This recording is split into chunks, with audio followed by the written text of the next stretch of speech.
Hello guys, welcome to our channel. This is Teja. ప్రస్తుతం మనతో పాటు ప్రముఖ సోషల్ యాక్టివిస్ట్ కృష్ణకుమారి గారు ఉన్నారు. మేడం నమస్తే. మేడం సో జగన్ సైన్యమే జగన్ని దెబ్బతీస్తుందా? ముఖ్యంగా జగన్ సైన్యం అంటే మనందరికీ గుర్తొచ్చేది వాలంటీర్ సంస్థ. సో ఇప్పుడు అలాంటి వాలంటీర్ సంస్థ చీలిపోతుంది. ఒక్కొక్కరు కూడా రిజైన్ చేస్తున్నారు వాళ్ళ జాబులకి. ఎందుకంటే జగన్మోహన్ రెడ్డి గారు ఎక్కువగా తమ నాయకుల కన్నా వాలంటీర్స్ని ఎక్కువ నమ్ముతారు, ముఖ్యంగా సర్వేల విషయంలో కూడా. సో మరి అలాంటి వాలంటీర్లు ఇలా దెబ్బతీయడం పట్ల మరి గవర్నమెంట్ వచ్చే ఎన్నికల్లో ఖచ్చితంగా దిగిపోయే అవకాశం ఉంటుంది. సో మీరేం చెప్తారు? అంటే వాలంటీరు వ్యవస్థని తన ప్రైవేట్ సైన్యంగా తయారు చేసుకున్నాడు జగన్మోహన్ రెడ్డి ప్రభుత్వ ఖజానా డబ్బులతోటి. ఇప్పుడు నిజంగా ఆయన ఎవరన్నా వాలంటీర్లు పెట్టుకోవాలి ఆయన పార్టీ వాళ్ళని అంటే ఆయన ప్రైవేట్ వాలంటీర్ వ్యవస్థని పెట్టుకోవచ్చు. దానికి వాళ్ళ పార్టీ నుంచి వాళ్ళకి జీతాలు ఇవ్వచ్చు. అదేం పెద్ద విచిత్రం కాదు, చేసుకోవచ్చు. వాళ్ళ పార్టీకి ఆదాయం కూడా చాలా ఉంది. ఇప్పుడు ఇవాళ ప్రాంతీయ పార్టీల ఆస్తులు లెక్కేస్తే గనక ఇండియా మొత్తం మీద జగన్మోహన్ రెడ్డి పార్టీ వైఎస్ఆర్ పార్టీ ఆస్తి, అలాగే ఇక్కడ కేసీఆర్ పార్టీ ఆస్తులు చాలా ఎక్కువ ఉన్నాయి ప్రాంతీయ పార్టీల్లో చూసుకుంటే. ఓకే, మరి ఇన్ని డబ్బులు ఉన్నప్పుడు వాళ్ళ పార్టీ డబ్బులు పెట్టి తన ప్రైవేట్ సైన్యానికి జీతం ఇచ్చుకోకుండా ప్రభుత్వ ధనంతో వాళ్ళకి జీతాలు ఇచ్చాడు. అధికార దుర్వినియోగానికి పాల్పడ్డాడు.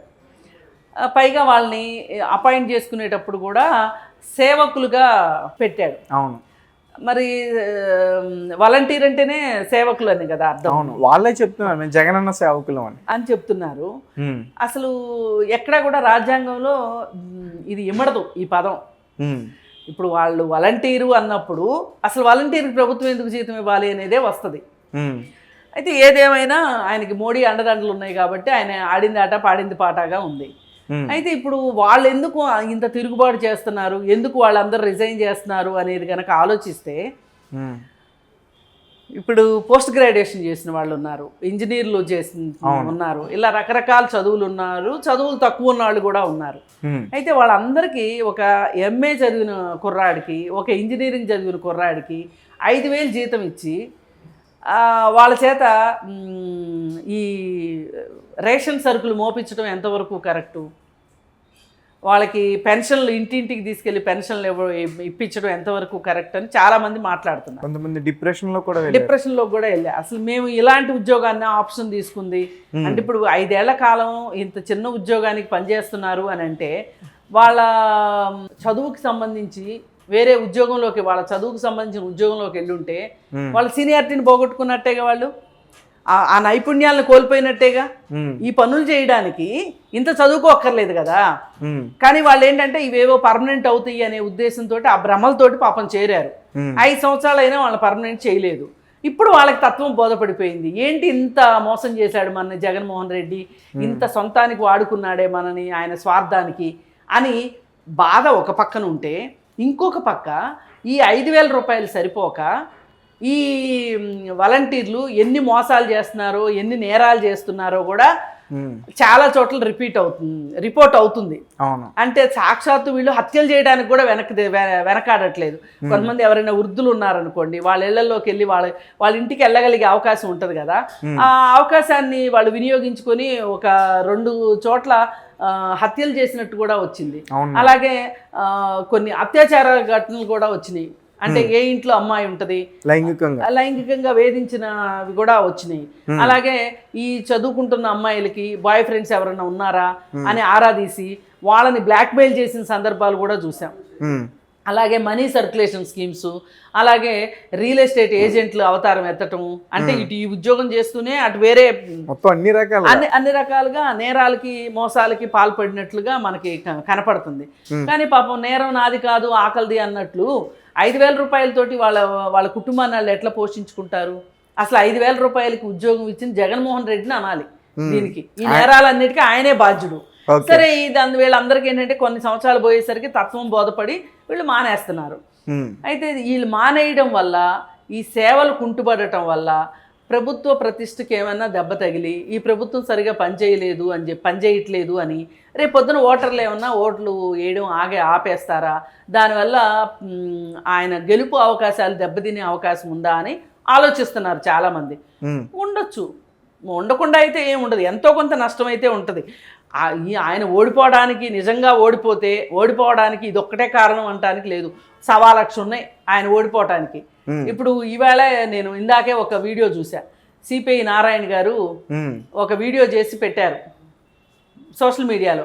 ఓకే, ఆ వీడియో ఏంటి అంటే, కాంగ్రెస్ ప్రభుత్వం ఉండగా రైతులకు ఇచ్చిన పాస్బుక్, చంద్రబాబు నాయుడు ప్రభుత్వం ఉండగా రైతులకు ఇచ్చిన పాస్బుక్, ఇప్పుడు జగన్మోహన్ రెడ్డి వచ్చిన తర్వాత రైతులకు ఇచ్చిన పాస్బుక్, 3 పుస్తకాలు చూపించారు ఆయన. చూపించి కాంగ్రెస్ ప్రభుత్వం ఇచ్చిన పాస్బుక్ మీద జాతీయ జెండా ఉంది, 3 రంగుల జెండా ఉంది దాని మీద. అలాగే ఆంధ్రప్రదేశ్ ప్రభుత్వ స్టాంప్ ఉంది, ఆంధ్రప్రదేశ్ ప్రభుత్వ గుర్తుంటుంది కదా, ఎంబ్లం ఉంటుంది కదా, అది ఉంది, ప్రభుత్వ నమూనా గుర్తుంది. ఓకే, దాని లోపల అసలు ఆ పుస్తకం ఎలా ఉపయోగపడుతుంది అనేది ఉంది.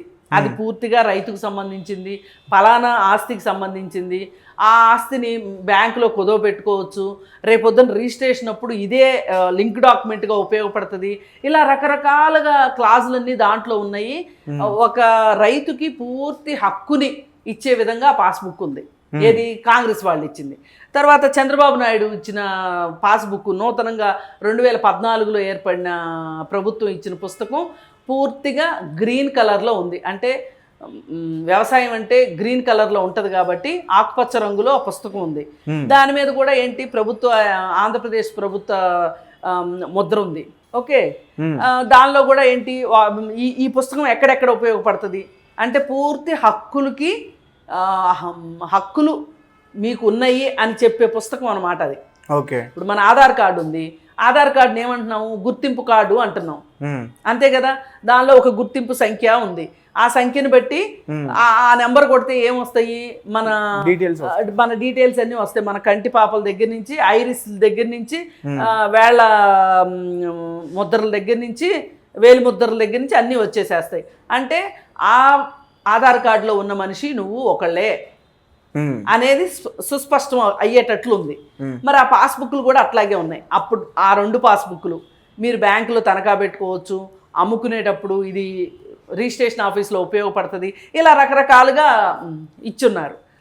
అయితే ఇప్పుడు తాజాగా జగన్మోహన్ రెడ్డి ఇచ్చిన పాస్ పుస్తకం ఎలా ఉందంటే, ఆయన మొహం ఉంది పాస్ పుస్తకం మీద.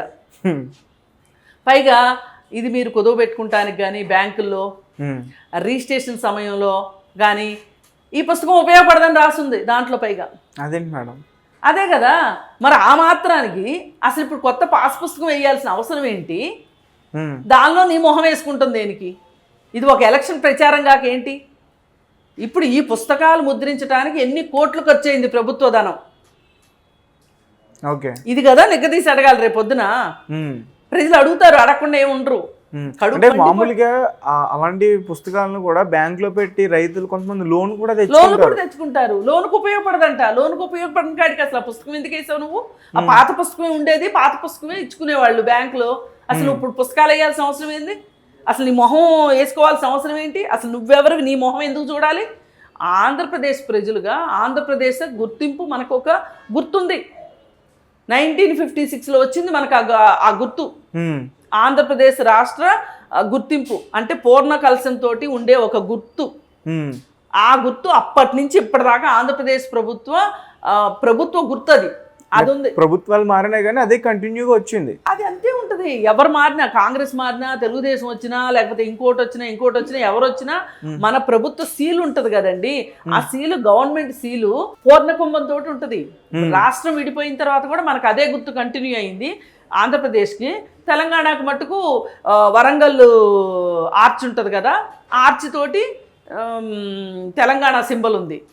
ఆ ఆంధ్ర సింబల్ని వేసేదానికంటే కూడా ఈయన మొహం వేసుకుని, అంటే ఎంత వ్యక్తి పూజ, ఎంత నార్సిస్టిక్ మెంటాలిటీ లేకపోతే తన మొహం రైతులలో ఉండాలి అనే ఒక ఉద్దేశంతో ప్రభుత్వ ఖజానాని ఎందుకు ఆయన ఇంత దుర్వినియోగం చేశాడనేది ఇప్పుడు ప్రజలు ఆలోచిస్తారు. ఆలోచించకుండా ఉండరు కదా. మరి ఇది కదా అసలు నష్టం చేసేది. చేయడం ఎంతవరకు సమంజసం? నువ్వేమి ముఖ్యమంత్రివి, అసలు ఇంత ఆలోచన లేని ముఖ్యమంత్రి, నువ్వు అసలు మనిషివేనా అనిపించేలాగా ఇప్పుడు ప్రజలు రేపు నిగ్గదీస్తారు, వాళ్ళని ఓడించే విషయాలు ఇవి కూడా ఉన్నాయి. జగన్మోహన్ రెడ్డి ఓడిపోవడానికి ఇవి కూడా కారణం ఉన్నాయి. కేవలం వాలంటీర్లు రిజైన్ చేయడం ఒక్కటే ఆయన ఓడిపోయేదే కారణం కాదు. పైగా ఇవాళ సిపిఐ నారాయణ గారు లేవనెత్తిన విషయం మామూలు విషయం కాదు ఇది. ఆయన 3 పుస్తకాలు వరుసగా ఇట్లా చూపించి, ఆయన పొలంలో కూర్చొని 3 పుస్తకాలు చూపించి ఇది తేడా, ఇంత అధికార దుర్వినియోగం, ఇంత నిధుల దుర్వినియోగానికి పాల్పడుతున్నారు, అసలే మన ఆంధ్రప్రదేశ్ పరిస్థితి ఏంటి అని ఆయన కళ్ళకు గట్టినట్టు చెప్పారు. ఇది చాలామంది ఓటర్లకి కనువిప్పు కలుగుతుంది, ఆంధ్రప్రదేశ్ పౌరులకి కనువిప్పు కలగాలని నేను కోరుకుంటున్నా. Okay madam, thank you so much. Thank you.